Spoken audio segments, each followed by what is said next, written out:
मैं विनोद चौधरी आपके लिए वीडियो लेकर आया हूँ जिसमें हम आज एक्सरसाइज 13 को करेंगे। तो 13 एक्सरसाइज के जो मेन क्वेश्चन है जो बोर्ड एग्जाम जो 2020 के लिए इंपॉर्टेंट है उन क्वेश्चनों को पढ़ लेंगे। तो 13 एक्सरसाइज का नाम है सर्कल एंड टेंजेंट, वर्त और उसकी स्पर्श रेखाएं। तो यहाँ पे सबसे पहले जो इंपॉर्टेंट क्वेश्चन में आता है वो है प्रमेय 13.3। तो इसका स्टेटमेंट है कि बाह्य बिंदु से वर्त पर खींची गई स्पर्श रेखाएं है वो लंबाई में बराबर होती है। यानी बाह्य बिंदु यहाँ पे एक वर्त लिया गया है जिसका केंद्र O है और बाह्य बिंदु है P से PA और PB दोनों ही स्पर्श रेखाएं हैं। तो ये आपको सिद्ध करना है कि दोनों लंबाई में बराबर है। तो इनको अपने को लंबाई में बराबर सिद्ध करने के लिए यहाँ पर रचना क्या करेंगे कि जो O केंद्र है O को A और B से मिलाएंगे। तो इनको डॉटेड लाइन से आप मिला दोगे। अब यहाँ पे दो त्रिभुजों की रचना हो गई है। ये एक दो त्रिभुज PAO हो गया और एक हो गया PBO। तो इन दोनों त्रिभुजों को सर्वांग करने के बाद इनके जो संगत भाग बनेंगे वो स्पर्श रेखाएं हैं वो P और PB होगी। तो यहाँ पे अपने दो त्रिभुज ले लेते हैं उपपत्ति केंद्र PAO और PBO। इन दोनों त्रिभुजों के अंदर जो जो पार्ट इक्वल है उनको अपन लिख देते हैं। तो सबसे पहले तो यहाँ पे आप देखो कि PO और PO ये जो लाइन है ये दोनों में क्या है, कॉमन लाइन है। तो ये उभयनिष्ठ हो गई है। दूसरा इस A बिंदु पर और इस B बिंदु पर ये दोनों एंगल बने हुए, ये 90 डिग्री के एंगल है। तो ये दोनों इक्वल है। ये दोनों इक्वल क्यों है? क्योंकि वर्त की जो स्पर्श रेखा है वो त्रिज्या पे लंबवत होती है। प्रमेय 13.1 के अकॉर्डिंग है। तीसरा जो इसके अंदर है कि AO और BO ये दोनों ही क्या है, वर्त की त्रिज्याएं हैं और एक ही वर्त की त्रिज्याएं बराबर होती है। तो इन तीन चीज़ों की वजह से यहाँ पे दो त्रिभुज कौन कौन से PAO और PBO ये दोनों त्रिभुज हो गए हैं सर्वांग। अब सर्वांग सम त्रिभुज होते हैं तो उनके संगत भाग है वो बराबर होते हैं। तो यहाँ पर सर्वांग सम त्रिभुजों के संगत भाग की बात करें पड़े तो PA दूसरा इसके बराबर कौन सा हो जाएगा, ये PB। तो PA के बराबर PB ये अपने को सिद्ध करना था। तो आप यहाँ पे ये लिख सकते हो बाई CP/CT या सर्वांग सम त्रिभुजों के संगत भाग बराबर होते हैं। तो इन दोनों में से आप कोई भी लाइन लिखो। शॉर्ट में लिखना है तो बाई CP/CT लिख दो। अगर आपको लॉन्ग में लिखना है तो सर्वांग सम त्रिभुजों के संगत भाग बराबर होते हैं। तो PA के बराबर PB आपको सिद्ध करना था। तो ये थ्योरम 3 नंबर के अंदर पूछ सकता है। अच्छी थ्योरम है। ये क्वेश्चन के रूप में जो कि 19, 20 और 21 तीन क्वेश्चन आते हैं उनमें ये पूछ सकता है 3 नंबर में। अब उसके बाद जो आगे नेक्स्ट क्वेश्चन है एग्जाम्पल नंबर 3, ये 3 नंबर की दृष्टि से वेरी इंपॉर्टेंट है। तो यहाँ पे आपको क्या दिया हुआ है कि एक वर्त जिसका केंद्र O है, इसमें त्रिभुज ABC जो है वो BC जो भुजा है वो उसको बाह्य स्पर्श करती है P बिंदु पर, और AB भुजा और AC भुजा त्रिभुज की अगर आप आगे बढ़ाते हो तो वो उसको Q और R पे स्पर्श करती है। तो यहाँ पर इसका डायग्राम कैसे बनाना है कि जैसे अपन ने पीछे वाले जो थ्योरम में डायग्राम था वो सेम डायग्राम है उसी तरह का। तो यहाँ पे अगर आप सबसे पहले त्रिभुज बना के बाद में वर्त बनाते हो तो डायग्राम सही नहीं बनेगा। तो इस डायग्राम को कंस्ट्रक्ट करने के लिए आप क्या करो कि सबसे पहले तो आप वर्त बना लो। उसके बाद जो ये स्पर्श रेखाएं हैं, स्पर्श रेखाएं कौन सी है, ये AQ और AR, ये दोनों स्पर्श रेखाएं हैं, ये आप इस पे ड्रॉ कर लो। ये ड्रॉ करने के बाद इसके जो ये इस बिंदु पे स्पर्श कराने के लिए P पर ये आप ये BC लाइन आप यहाँ पे ड्रॉ कर दो। तो जो कि इसको P बिंदु पर स्पर्श कर रही है और ये त्रिभुज बन जाएगा ABC। तो ABC त्रिभुज बन गया है और इसकी जो AB और AC भुजा को आगे एक्सटेंड करने पर ये इसको Q और R पे स्पर्श करता है। तो यहाँ पर क्या सिद्ध करना है अपने को, ये जो AQ है जो टेंजेंट है ये इस ABC त्रिभुज के परिमाप के आधे के बराबर है, ये सिद्ध करना है। यहाँ पर AQ की जगह AR भी दे सकता है और परिमिति की जगह परिमाप लिख सकता है या AB + BC + AC लिख सकता है। तो यहाँ पे अपने सबसे पहले देखो AQ के बराबर AR है। AQ के बराबर AR क्यों है? क्योंकि ये दोनों A बिंदु से स्पर्श रेखाएं खींची गई है। ये जो AQ है ये AR के बराबर है। क्यों है? क्योंकि A बिंदु से स्पर्श रेखाएं खींची गई है। और अभी जो प्रमेय 13.3 की है उसमें क्या स्टेटमेंट है कि बाह्य बिंदु से स्पर्श रेखाएं खींचो वो वर्त पे बराबर होती है।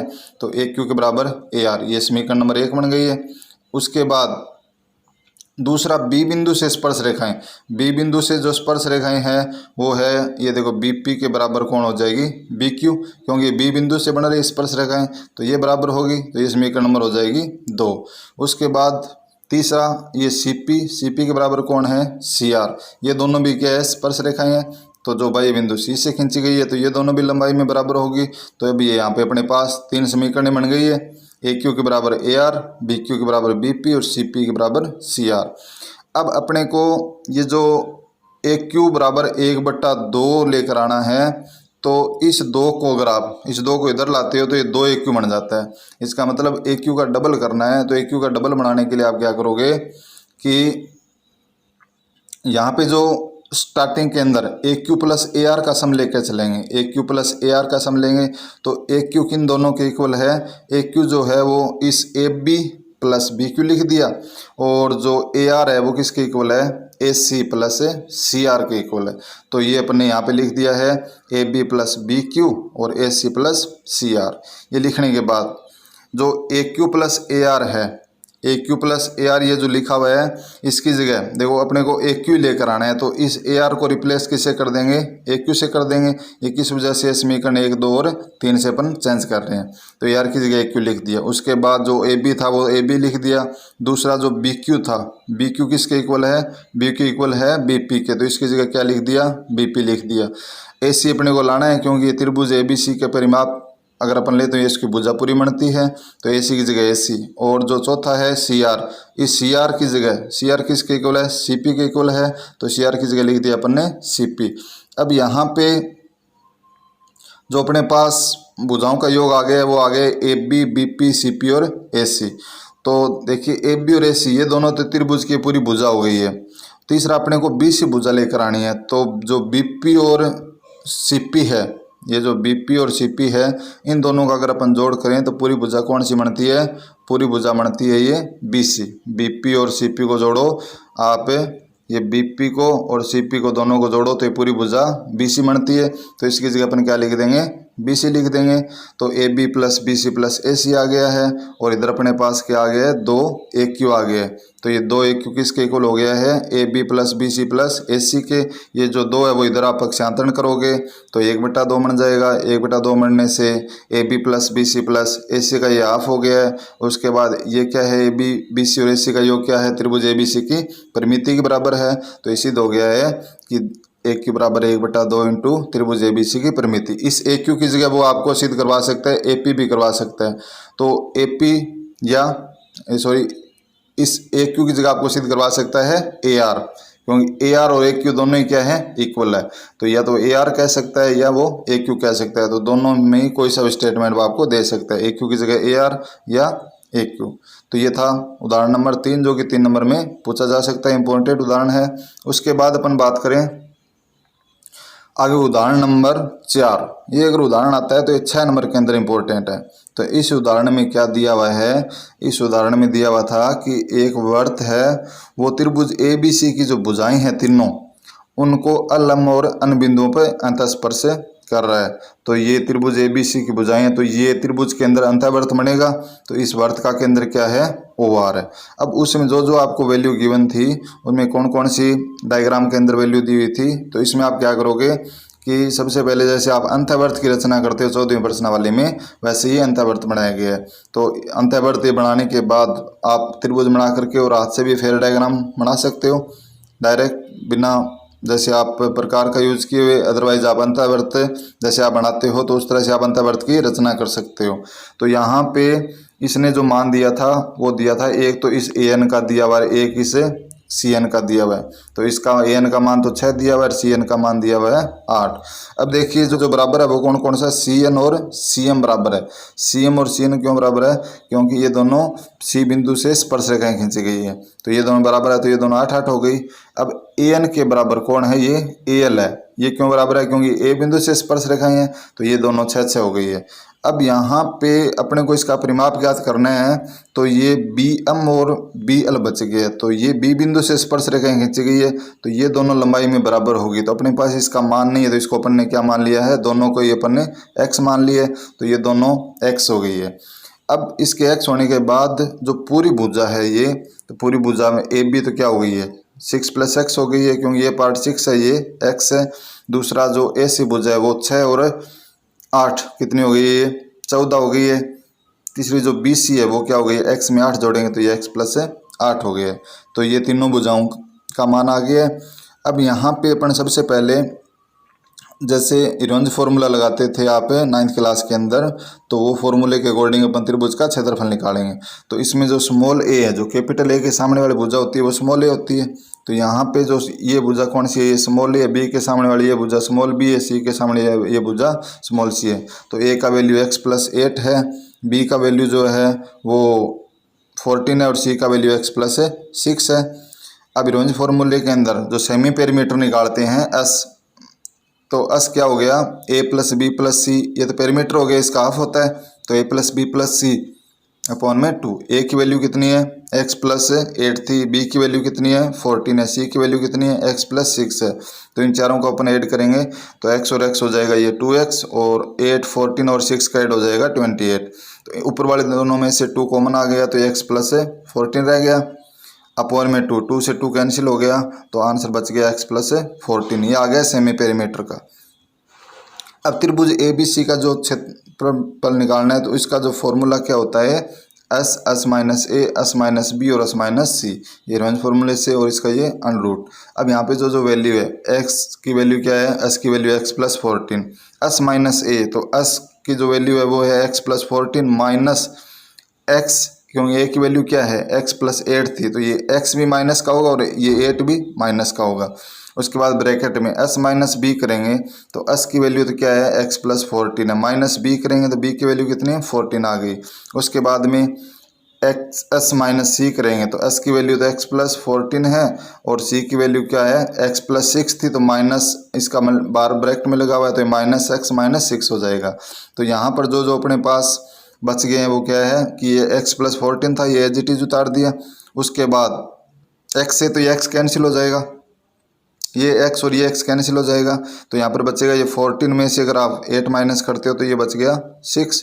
उसके बाद यहाँ पे ये 14 से 14 कैंसिल हो गया तो ये बच गया x, और लास्ट वाले के अंदर ये x+14 माइनस x और -6 था, तो यहाँ पे ये x से तो x कैंसिल हो गया, 14 - 6 करेंगे तो ये बच गया अपने पास है ये 8 बच गया। अब इसके बाद में ये x+14 और 6x और ये 8 तीनों है, तो ये तीनों मल्टीप्लाई में, तो इन तीनों का मल्टीप्लाई करेंगे तो 8 का 6 से करेंगे तो 48x हो गया, और ये x+14 आ गया है। अब उसके बाद में अब 48 के अगर आप फैक्टर करते हो, गुणनखंड करते हो, तो 16 × 3 48 होते हैं, तो 16 3 48 होते हैं, क्योंकि 16 का वर्गमूल बाहर आ जाएगा 4, और ये जो रूट के अंदर बचेगा वो बच जाएगा ये 3x और x+14, तो अंडर से बाहर तो आ जाएगा 4 और 3x और x+14 आ जाएगा अंडर के अंदर। अब जो क्षेत्रफल है वो क्या हो गया कि 4 अंडर में 3x और x+14, ये त्रिभुज ABC का क्षेत्रफल हो गया है।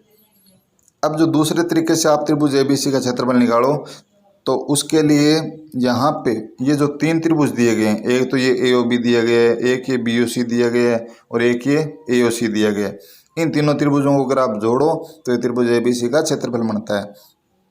तो इन तीनों त्रिभुजों का अपन क्षेत्रफल कैसे निकालेंगे, 1/2 इंटू आधार इंटू ऊंचाई से अपन इनका क्षेत्रफल निकाल सकते हैं, क्योंकि यहाँ पर अपने पास जो आधार है वो तीनों में है, AB BC और AC आधार है, और ऊंचाई कौन सी है, इनमें जो ऊंचाई है वो कौन सी है, ये OL ऊंचाई है, इसमें OM ऊंचाई है, इसमें ON ऊंचाई है। तो ये तीनों ही वृत्त की त्रिज्याएं हैं, ये दे रखी है अपने को 4 सेंटीमीटर।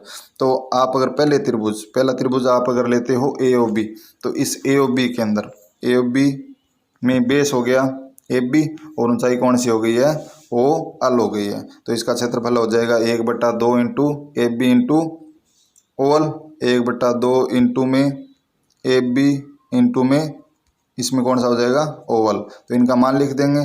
प्लस अगर आप दूसरा त्रिभुज लेते हो तो ये BOC लोगे, तो BOC में क्या हो जाएगा कि 1/2 इंटू में BC इंटू में OM हो जाएगा, तो ये त्रिभुज OBC का हो जाएगा। और तीसरे त्रिभुज में क्या हो जाएगा, AOC लेते हो तो इसमें अपने पास आ जाएगा 1/2 इंटू में AC इंटू में ON।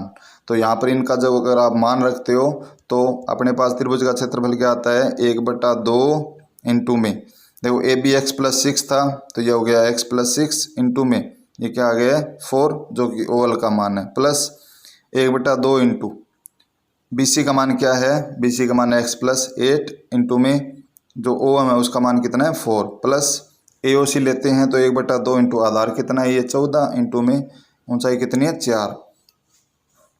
अब यहाँ पे जो जो कैंसिल होते हैं वो कैंसिल होने वाले पार्ट कौन से हैं?